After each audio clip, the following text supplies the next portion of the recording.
Okay, ես երրորդ տեսակի altcoin-ները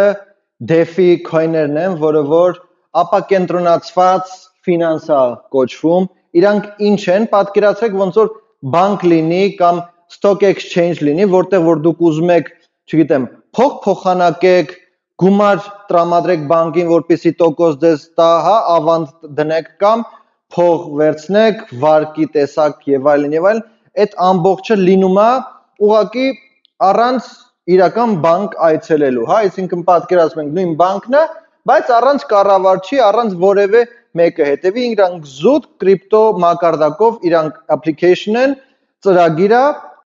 ու ոնց է աշխատում։ Տեսեք, առաջինը կարող ենք ասել, որ կա Uniswap, Aave, Curve, մեկ էլ Pancake։ Եթե ծանոթա երևի Pancake-ն ու այս Uniswap-ը ծանոթ կլինի, եթե չէ, այս բոլորն էլ այդ նպատակին են ծառայում։ Տեսեք, ունենք ուրեմն trading-ի տեսակ, որ կարող ենք trade անել, կարող ենք ավանդ դնել կամ վարկ վերցնել։ Ոնց է աշխատում։ Սովորաբար, եթե մենք եվրո ունենք, դոլար ենք ուզում, գնում ենք բանկ,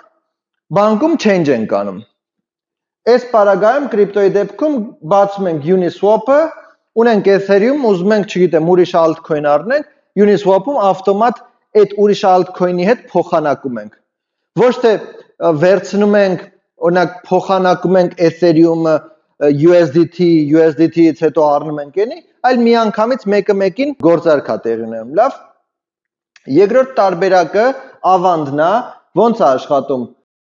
Փող ունենք, ինչ որ X գումար ավելորդ, որ մեզ պետք չի, տանում ենք սովորաբար բանկ, բանկում դնում ենք ավանդ, ավանդում էլ այսքան տոկոս տարեկան կստանաս, եթե խելոք պահես ու չկպնես։ Այս պարագայում, կրիպտոյի պարագայում դու նույն ձևով բացում ես ծրագիրը, տեղադրում ես այդ ծրագրի մեջ, այդ ծրագիրը ավտոմատ կերպով վարկ է տալիս, գործարքները ավտոմատ անում է, տոկոսները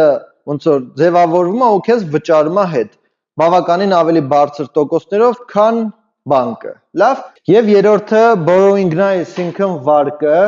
ինչ ենք անում։ Սովորաբար վերցնում ենք, գնում ենք բանկ,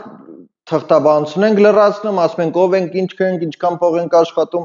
ու ինչի համար է մեզ պետք ու ի վերջո իրանք որոշում են տալիս են, թե չեն տալիս, եթե տալիս են, ապա ինչու կամ նույնը հակառակը։ Կրիպտոյի դեպքում մի քիչ այլ է։ Դու որպեսի գումար ստանաս,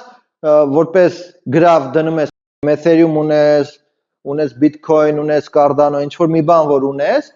էդի գրավ ես դնում ու այդ գրավի դիմաց քեզ ավտոմատ տրամադրվում է ինչ որ X գումար։ Այդ X գումարը տրամադրվում է տոկոսի տեսքով նաև, որ երբ որ ինչքան շուտ վճարես, այնքան լավ ու եթե ամեն ինչ նորմալ է, այսինքն քո ունեցած coin-ները իրանք բավականին կշիռ ունեցող coin-ներ են, altcoin-ներ են, ավտոմատ քեզ տրամադրվել է այսքան փող։ Ուզում ես թե չէ ուզում։ Եթե ուզում ես, միանգամից վերցնում ես, նստում է քո հաշվին, սառեցվում է քո գրավը ու վсё։ Այդքան մի բան, վարկյանական է տեղի ունենում, ոչ մեկի ոչի բան չես խնդրում, ոչ մեկի ոչի բան չես ասում։ Դնում ես գրավը, ստանում ես գումարը, վերադարձնում ես, մի խոսքով այս բոլոր process-ը տեղի է ունենում այս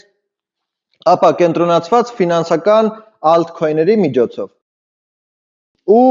պրինցիպի այսքանը այս մասով։ Մերսի։